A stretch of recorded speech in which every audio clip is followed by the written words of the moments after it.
Hello, it's 9 p.m. in RTD. It's time to English New Edition for tonight headlines. We have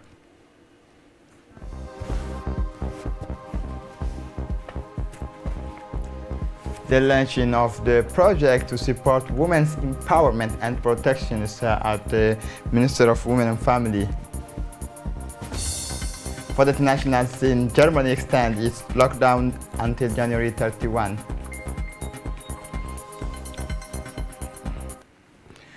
Welcome to our newsroom. The members of government and the diplomatic corps, as well as representatives of the international organizations, have honored with their presence at the sumptuous ceremony organized by the MENFOB to celebrate in splendor the 5th anniversary of the refoundations of the Djiboutian school citizen and inclusive. A huge crowd stormed the stand and the lawn of the stadium entirely redecorated in the colors of the Djiboutian school. The great family of the national education came together to mark this event that commemorates the key moment in the evolutions of our schools since the general state of education. There were several tens of thousands of students of all levels and orders of education, all from schools in the capital and the region, supervised by their teacher and head of the headmasters of school, to meet at the El Haj Hassan Guled Stadium. This Wednesday, January 6, 2021, on the mean of festivity, a cultural animations in different languages provided by students from different schools, but also sketch shows and choreography, as well as a large parade carefully prepared. A party concocted with great care and masterful hand. The forces of law and orders, the civil protection supported by the director of Guled Stadium and her staff, did a remarkable job to ensure orders and perfect organizations of the event. The Minister of National Education Vocational Training, Mustafa Mohamed Mahamoud, enthusiastic about this meticulous organization, is wished to greet the organizers and entire educational family. Following the example of MENFOB, the Ministry of Higher Education and the University of Djibouti have officially launched this after the University of Djibouti Balbala and festivity of the 20th anniversaries of the creations of University of Djibouti. The launch of celebrations of the 20 broadcast live on RTD channels and was sponsored by the Minister Dr. Nabil Mohammed Ahmed in the presence of University President Dr. Jama Mohammed Hassan, the Dean of Faculty, the President of the town of Balbala, and more than four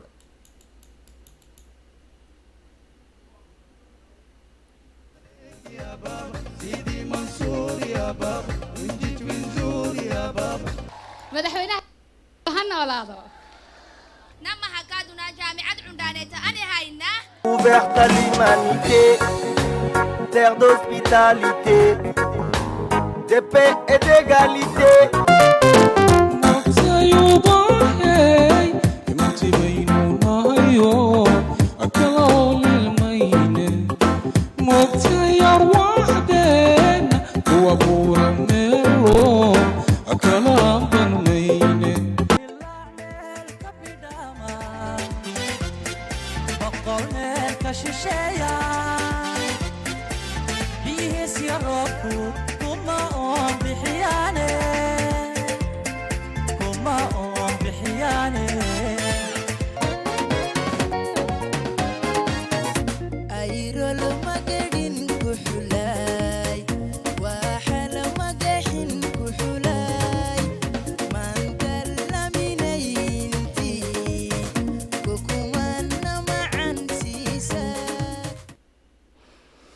The Ministry of Women and Family, together with its key partners of the United Nations system, held this morning at the People's Palace a major event ceremony to launch the project to support the empowerment of women and protection of the rights of women and girls. This project aims to reduce gender disparity through support for the implementation of the Ministry of Women and Family policies on gender mainstreaming It is in line with the European Union's gender policy. A series of reports on the flagship project of the Ministry of Women Affairs has been projected in order to highlight the achievement and prospect of the Ministry of Women and Family for a new impetus and promotions of the national policy for the protection of the rights of women and girls. Recall that the initiative is part of the national indicative programs of the 11th EDF and will contribute to the implementation of the national gender program of the Republic of Djibouti through this event to strengthen the commitment of the authorities in charge of gender equality, cooperation between departments concerned to consolidate the empowerment of Djiboutian women, and finally to ensure respect for the rights of women and girls.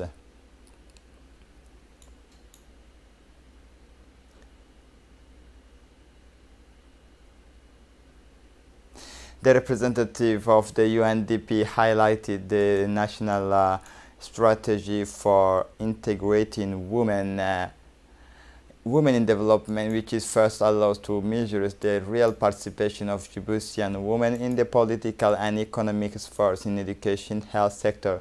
The EU ambassador Aidan O'Hara said he was pleased with the success of this ceremony to launch the project to support the empowerment of women and protection of the rights of women and girls.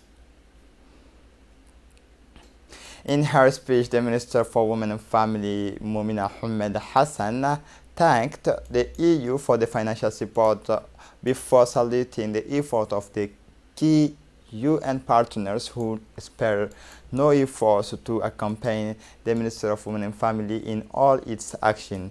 She said that the ceremony to launch this important project that brings us together here is the consecration of 3 years of hard work between the Minister of Women and Family and delegations of the European Union in Djibouti, and it was well worth it because this project funded by the European Union to the tune of 7 million euro will provide the opportunity for women and girls to take control of their destiny.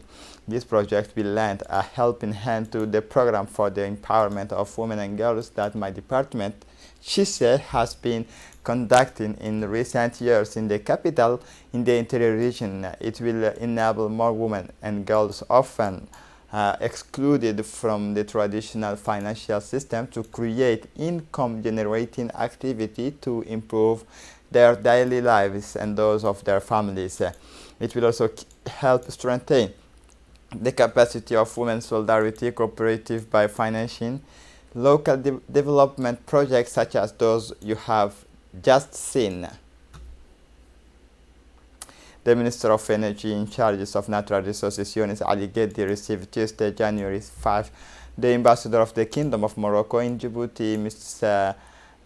Neza Alawi Hamdi. After exchanges of greetings at the beginning of the new year 2021, the two leaders discussed in turn the excellent relations between the two countries, which are growing stronger. Indeed, in addition, Damerjog Port project, the two countries also associate in the tripartite initiative Islamic Development Bank, Moroccan Solar Energy Agency, the Ministry of Energy in charge of Natural Resources, Younes Ali Ghedi, for the promotion of the renewable energy in the framework of South-South cooperation with the Islamic Development Bank as a donor. Other topics of the common interest were discussed. The senior advisor, Mr. Omar Ahmed, and Mr. Guled Mohammed, Director of Energy, also attended the meeting. The modernization of administration is making its way. This morning, a workshop on the National Interoperability Platform was opened at Sheraton Hotel called the X-Road New the Landscape, the interoperability systems of systems capable of adapting and collaborating with other systems. In other words, the creation of an interconnected administration for data exchanges. A real godsend. This national interoperability platforms aims to encourage the sharing of information among ministerial departments of public and private administration in order to increase efficiency but also reduce cost for users, improving the quality of services provided and increasing transparency for users by making dematerialized services consistent.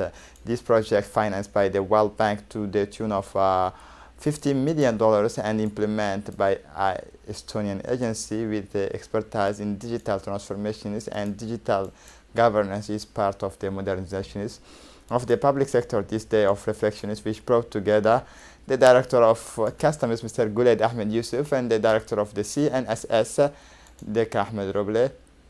For his part, the Director of the ANSI, Mr. Mustafa Muhammad Ismail, said it is about the performance of the administration and the relation between the administration and the citizens. Therefore, the services provided to citizens and the simplifications of administration formality and procedure, the development of digital administration, and the strengthening of citizens' rights in relation to the administration. The Saving and Credit Bank of Djibouti proceeded last Sunday the payment operations of the support fund for young entrepreneurs who benefit from the project Propeja. The payment operation took place at the Saving and Credit Bank. These funds will enable young people to revive these business activities impacted by the general containment to the counters the spread of the pandemic. Propeja is a small business financing project to help young people create jobs. The young beneficiaries express their satisfaction and welcome the government's commitment to support entrepreneurship. This fund allows us to alleviate the financial difficulties encountered during the general confinement decreed to counter the COVID-19. They indicate they thank the President of the Republic and his effort. The youth initiative, including youth entrepreneurship, they did not fail to commend the effort of assistance and support of the CPEC, which continues to grow. The payment operations were supervised by Director General Omar Ibrahim Omar. The Moroccan Federation is willing to meet all the requests that the Djibouti Soccer Federation may have, said Mr. Barak Haddawi, chargé d'affaires of the Embassy of Kingdom of Morocco in Djibouti, at the end of this visit. This morning at the headquarters of the Djiboutian Federation of Football. The Djibouti Football Federation has received today the courtesy visit of the chargé d'affaires of the Kingdom of Morocco in Djibouti, Mr. Barak Haddawi. He was welcomed by the President of the Djiboutian Federation, Mr. Suleiman Hassan Waberi, member of the steering committee and the staff of the Federation. After the reception, the diplomat had a meeting with the number one of the national soccer in his office. It was discussed the strengthening of relations between the Djibouti Football Federation and that of the Kingdom of Morocco, to see the contributions that the Sharifian Kingdom can make to the development of the national soccer. In a press briefing, the chargé d'affaires of the Embassy of Kingdom Morocco, Barak Haddawi, said the Moroccan Soccer Federations have excellent relations. He thanked the leaders of the federation for the excellent welcomes and hospitality extended to him by the federations. For his part, the president of the Djiboutian Football Federation, Mr. Suleiman Hassan Waberi, first thanked the chargé d'affaires for this visit. He recalled that for several years, technicians, coach, and referees national teams have benefited from Moroccan expertise, and that recently two U17 national teams was recently in training in the Kingdom of Morocco. We regret to announce the death of the late Zahra Khaire Wais. He passed away last night. The late Zahra Khaire Wais, born in 1966 in Hol, leaves a large family behind, including 3 children and 6 grandchildren. She was the mother of our sister journalists at RTD, Muna Jibril. The management and staff of the radio television extend their deepest condolence to the family of the late Zahra Khaire Wais, and they pray to God to welcome her to his eternal paradise. Inna lillahi wa inna ilayhi raji'un. For the international scene, Germany was hit hard by the epidemic. The situation is becoming alarming in some German medical institutions. Faced with the situation, the authorities of the countries where criticism is mounting against the vaccination campaign deemed to show have extended and strengthened this Tuesday the restrictions against the pandemic of COVID-19, including the closure of schools and businesses, climate and non-essential Chancellor Angela Merkel and the president of the 16 regional states have decided to extend the partial containment in force until at least January 31, while vaccination campaign will produce its first effects only after the winter. Initially, Germany was to be confined with until January 10.